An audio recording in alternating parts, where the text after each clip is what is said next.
কি আচৰিত কথা আচলতে আমি ইতিমধ্যে খবৰ লাভ কৰিছোঁ যে বিধানসভাৰ অধ্যক্ষ ডাঙৰীয়াই মন্ত্ৰী বিধায়কৰ দৰমহা বৃদ্ধি কৰিবৰ কাৰণে 3জনীয়া এখন আয়োগ গঠন কৰিছে আৰু সেই আয়োগে সিদ্ধান্ত লৈছে যে মন্ত্ৰী বিধায়কৰ দৰমহা এতিয়া 50% পৰ্যন্ত বৃদ্ধি কৰা হ'ব আৰু প্ৰাক্তন মন্ত্ৰী বিধায়কৰ পেঞ্চনো বৃদ্ধি কৰা হ'ব।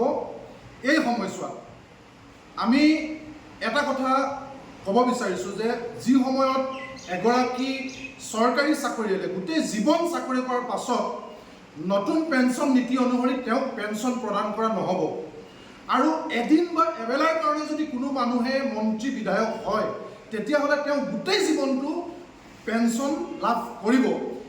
এই ধৰণেৰে যিবিলাক চৰকাৰী প্ৰতিনিধিয়ে চৰকাৰী কৰ্মচাৰীক পেঞ্চনৰ ক্ষেত্ৰত তেওঁলোকে ষ্টেণ্ড দিব নোৱাৰে, চৰকাৰী কৰ্মচাৰীয়ে পেঞ্চন পাব লাগে বুলি বিধানসভাত এটা টু শব্দ ক'ব নোৱাৰে, সেইবিলাক জনপ্ৰতিনিধিয়ে কি যুক্তিত বাৰে বাৰে নিজৰ দৰমহা বৃদ্ধি কৰি থাকিব বিচাৰিছে সেইটো আটাইতকৈ লাজ লগা কথা।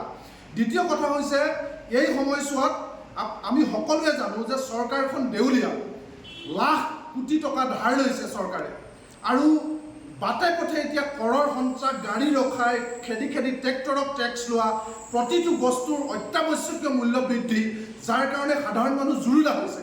সাধাৰণ মানুহৰ কাৰোবাৰ যদি অসুখ হৈছে তেতিয়া চিকিৎসাৰ কাৰণে মাটি বাৰী বিক্ৰী কৰিবলগীয়া হৈছে। মানুহে ত্ৰাহি মধুসূদন দেখিছে। তাৰ পাছত চিণ্ডিকেটৰ টকা লোৱা মন্ত্ৰী বিধায়কে, অবৈধ ধনৰ ইনকাম থকা এইবিলাক ৰাজনৈতিক নেতাই কি যুক্তিত নিজৰ দৰমহা 50% বৃদ্ধি কৰিব বিচাৰিছে, এই কথাটো আমি তেওঁলোকক প্ৰশ্ন কৰিব বিচাৰিছোঁ। যি সময়ত সমগ্ৰ অসমৰ মানুহ এতিয়া বানপানীত ককবকাই আছে, মানুহে ৰিলিফ পোৱা নাই, মাত্ৰ এপোৱা চাউল 100 গ্ৰাম মিঠাতেল দি ঠগিছে মানুহক ঔষধ যোগান ধৰিব পৰা নাই, পশু খাদ্য দিব পৰা নাই, মানুহক যাতায়াতৰ ব্যৱস্থা কৰিব পৰা নাই। সেই সময়ত পুনৰ 50%।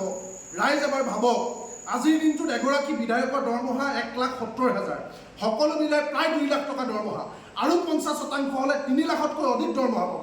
কি কাম তেওঁলোকৰ? কিয় তেওঁলোকে এনেকৈ দৰমহা বঢ়াইছে? এয়া স্বাৰ্থপৰ আৰু দেশদ্ৰোহিতা নহয় জানো? এয়া স্বাৰ্থপৰ আৰু দেশদ্ৰোহী মানুহে এই কাম কৰিব পাৰে। আমি লাজ লাগিছে। আমি তেওঁলোকক কৈছোঁ যে এই ধৰণৰ ৰাইজৰ টকাৰে, ৰাইজৰ টেক্স পেয়াৰ, কৰ কাটল দি থকা ৰাইজৰ টকা অপচয় কৰাৰ বাবে আন কিবা হ'ব পাৰেনে? এই সিদ্ধান্ত তাৎক্ষণিকভাৱে বাতিল কৰিবৰ কাৰণে আমি দাবী জনাইছোঁ আৰু এই ধৰণেৰে যিসকল বিধায়কৰ ন্যূনতম সামাজিক দায়বদ্ধতা আছে তেওঁলোকে নিজেও আমাক দৰমহা বৃদ্ধি কৰিব নালাগে বুলি ৰাজহুৱাকৈ তেওঁলোকে ষ্টেণ্ড ল'বৰ কাৰণে আমি কৃষক মুক্তি সংগ্ৰাম সমিতিয়ে দাবী জনাইছোঁ।